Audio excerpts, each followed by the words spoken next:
Frequency Podcast Network. Stories that matter, podcasts that resonate. Bags packed? Check. Cab ride to the airport booked? Check. Headphones to watch the in-flight movie? Check. Is there anything we're missing? Wait, did we pay those new fees to actually have a carry-on bag and just sit in the seats we want?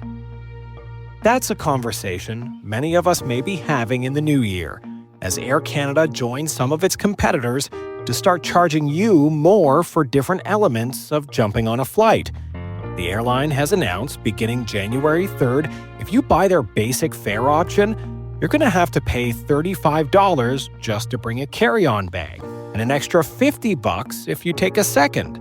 Later in January, they'll also start charging for seat selection. Transport Minister Anita Anand is disappointed and concerned about the impact this may have on passengers. Whether we're talking about students or seniors or families, they're saving for traveling.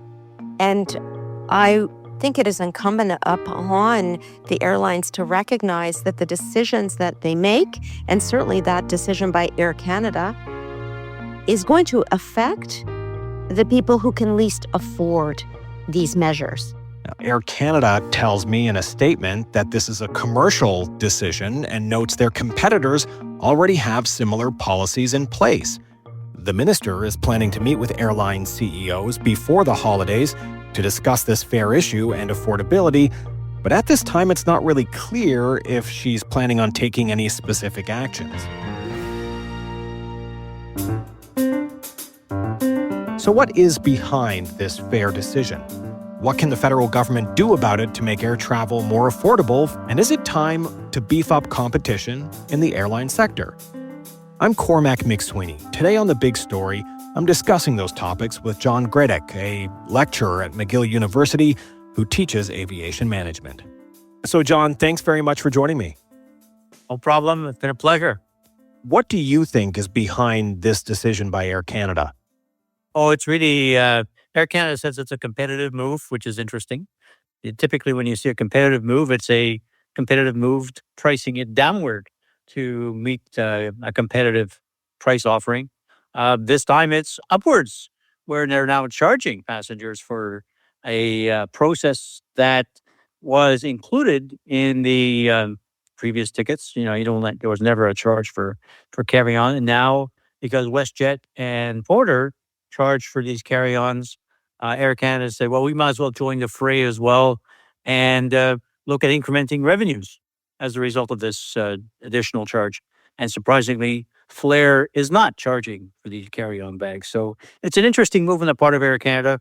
And I think it's also part of the fact that Air Canada's got some issues with respect to passengers bringing too much carry-on baggage on the airplane, chewing up overhead bin space. Since you don't see this as a competitive move, do you see this as a cash grab by the airline?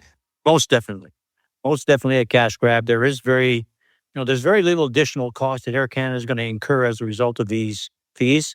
It's just check baggage, initial piece of check baggage. So there's not going to be a significant amount of cost associated with this charge to the passenger. So it's going to be pretty well going to the bottom line pretty quickly. And so I figure somewhere between $10 and $20 million of additional revenues, profits annually for Air Canada on this feature. As you noted, WestJet does have its ultra basic ticket tier that does charge for carry-on bag and seat selection and things like that. And a couple of other airlines do something similar. Do you see Air Canada doing the exact same as those, or are there differences between what the airlines are offering here between Air Canada, WestJet, Porter, Flair, etc.? Air Canada is being a copycat. They're basically being a copycat. They've added a couple of interesting features to it, which is a second charge for carry-on bags. If you have your second carry-on bag, it's $50. And if you happen to show up at the gate, somehow, some way, you got to the gate with a carry-on bag, they're going to ding you $65. So this is all about additional revenues that Air Canada can get from passengers. And they'll have Air Canada people eyeballing carry-on baggage quite closely and making sure that you, in fact, do pay those fees associated with carry-on baggage. So let's look at the airline industry as a whole and where it stands today. During the pandemic, they were one of many industries that were suffering. due to mandates and restrictions. Are they still suffering, and this is maybe a way for them to raise revenue to get back to normal? Or are they better off today, and there might be less of a defense for add-on charges like this? Well, I think that what's happened with the pandemic, you're right. The industry got clobbered pretty hard. Lost billions of dollars. We as taxpayers subsidized a number of lifelines that were sent to the industry. In fact, the Canadian government, you and I, invested $500 million into Air Canada, which is part of the equity structure of Air Canada, and it's still there. But I think what we see happening now is that the airline industry has come back to its pre-pandemic levels. But let's face it, the industry doesn't make a lot of money. The industry makes about margins of about 2.5% to 3% a year, which is not a lot of money, which is around the same ballpark as what the grocery stores typically get. But they're trying to improve their bottom line, and they're trying to get more return to their shareholders. And whatever rabbit hole they can go down to increase that revenue base and that profit base, they will go down. So, ultra basic fares by WestJet was their attempt to kind of mirror what some of the U.S. carriers were doing, like JetBlue and Frontier, Spirit, Allegiant, all charged for that carry-on bag. So that's where WestJet got its idea for the ultra basic fare with a carry-on baggage charge. Porter jumped on that one as well for their lowest fare, and now Air Canada's jumped on the bandwagon as well. Was it already their lowest fare and they just added these charges, or did they offer an even lower fare? Because you look at European airlines and you do see things like Ryanair, let's say, as an example, where they offer really low ticket prices, but then nickel and dime for every little add-on. But you could choose to go with very little on your trip and therefore save a lot of money over in Europe. Is that what we're seeing here in Canada, or are they just taking their lowest fare that was already there anyway and just adding these charges on top? Well, that's what our friends at WestJet did. WestJet introduced the ultra basic fare. Not much of a difference from their old basic fare, maybe a few bucks lower, but nothing to write home about. And Air Canada did not. When Air Canada makes this announcement, Air Canada said, well, the old fare that we had, that was our cheapest fare, the standard fare, the basic fare that Air Canada calls basic. Basically, just that now there's going to be an additional charge for baggage on that fare. So they didn't reduce the fare to reflect any changes in pricing. They just basically added an additional fee for people bringing carry-on bags for that ticket price. More on the big story with McGill University aviation management lecturer John Gradek talking about Air Canada's new fees for carry-on bags and seat selection in just a moment. John, let's turn the conversation to what can be done about this. The transport minister says she's disappointed in this decision and she wants to talk to airline CEOs about affordability issues. And the airline industry is under federal regulation. So what can the government do here? Well, I think Anita's got, it's nice to hear Anita make her statement. I think that, we've been waiting to hear how Anita's going to be dealing with aviation in Canada over the last few months. She's been appointed as Minister of Transport. This is her first, major public foray into the world of aviation. So I'd like to thank her for that. But I think that, the Air Canada basically made a statement that says, it doesn't really matter what Anand says. I think that, we did this for competitive reasons. And, if the minister was worried about these fares, they should have gone after WestJet or Porter, in the last few months, because they've had this ticketing and additional collection practice in place. And now that Air Canada has done it, now it's raising the ire of the minister. So, I'm not sure exactly how Air Canada is going to deal with this. Typically when you ask for a competitive response, and the airlines use competitive response, it's really to match a reduction in prices. This is a competitive response to match an increase in fees. And I think the minister is getting a little worried that the way customer service is being provided by the airlines in Canada and all of these ancillary fees, the U.S. call them junk fees, all of these fees basically are causing passengers a lot of confusion in terms of what are they entitled to and what do they have to charge. And I think that level of confusion, because this is a federally regulated industry, the minister can, in fact, introduce regulations and legislation to basically look at oversight of commercial activities. if she is really concerned about the level of service that Canadians are getting from their tickets they're buying on Canadian carriers, she has the power basically provide that commercial oversight and to make decisions about the applicability and the introduction of these charges that the airlines are doing in a federally regulated industry. So she does have power. So what would that oversight sort of look like? I mean, could they force the airlines to lower prices to include things like carry-ons in an overall fee? Would it really result in the end for lower prices for air travelers, many of whom are finding it hard to deal with the expenses of just jumping on a plane, even flying down to Toronto last minute?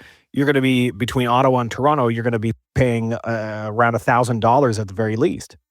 Yeah, and I think that's what the minister is basically, drawing a line in the sand on this one, saying that, customer service and the service that customers get for a given ticket, there has to be a minimum level of service, a certain standard into which you cannot nickel and dime stuff away from passengers.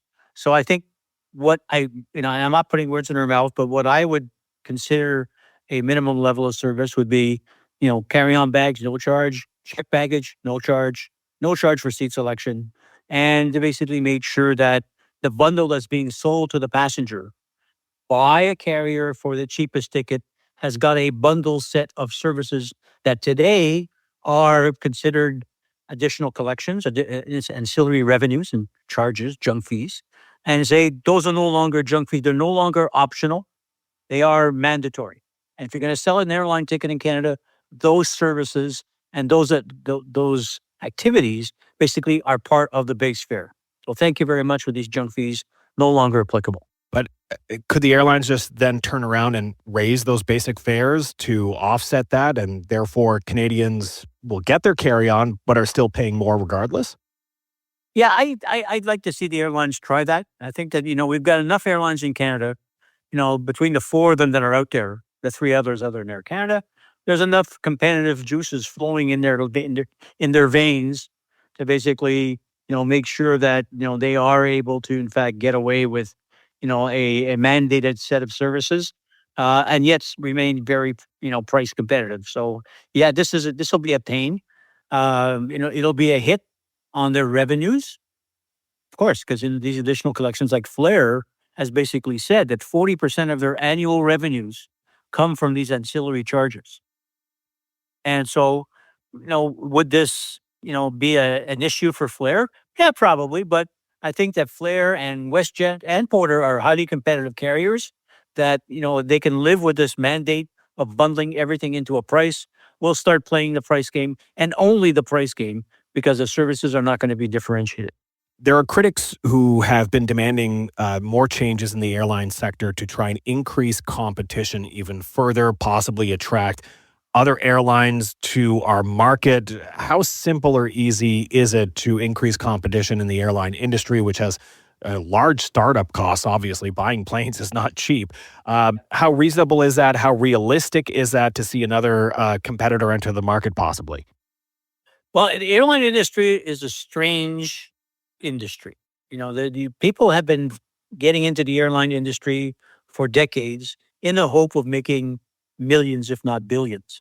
And there is no shortage of entrepreneurs in Canada who think they have a better mousetrap when it comes to airline travel and airline competition. So I don't think we have a shortage of entrepreneurs in Canada wanting to get into the industry. They have to be well-heeled. You're right. Costs you $100 million to start an airline. And so it's not for the faint of heart.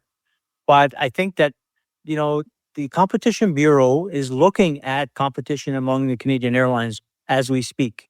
And they will be putting together recommendations and a report, hopefully by mid-year of 2025, about what are the changes we're going to have to do in the regulatory environment and the commercial environment to increase competition in the industry. So your point is well taken. The industry is under the microscope by the federal government. There are a number of initiatives being considered. Do we let foreign carriers operate into Canada domestically? Interesting concept. Requires some work, but that might be something we might want to do. How do we, protect and keep the upstart carriers, the low-cost carriers? How do we protect them from competitive moves by Air Canada and by WestJet to try to get rid of them? We've seen how that process works over the last 30 years.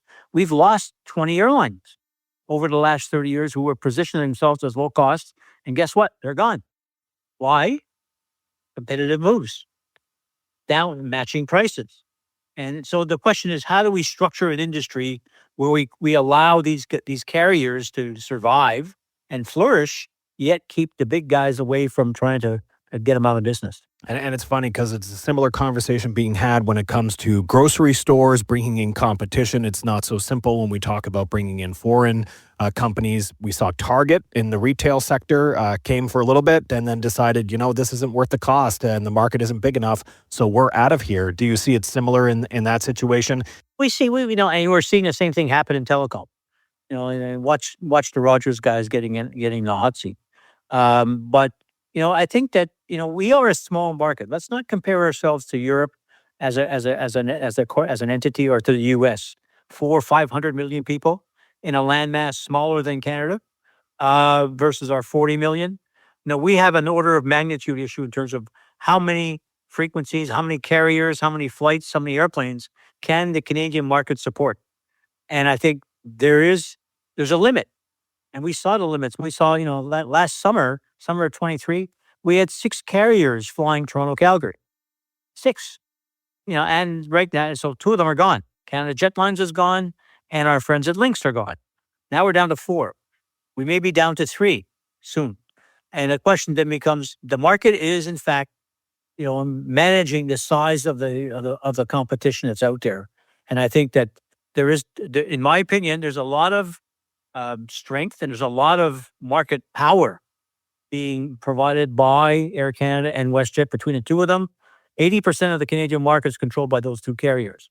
It's the same thing in groceries. And so you've got majors basically pushing smaller guys out.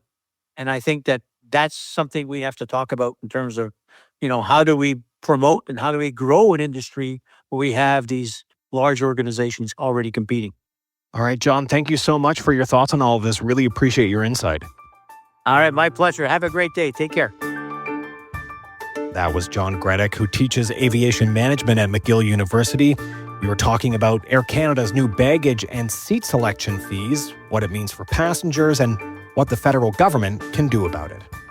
Just a reminder about a new great listening experience for you. You can listen anytime to the Big Story podcast on Seeker. That's SEEKR. I'm Cormac Mac Sweeney. Thanks for listening.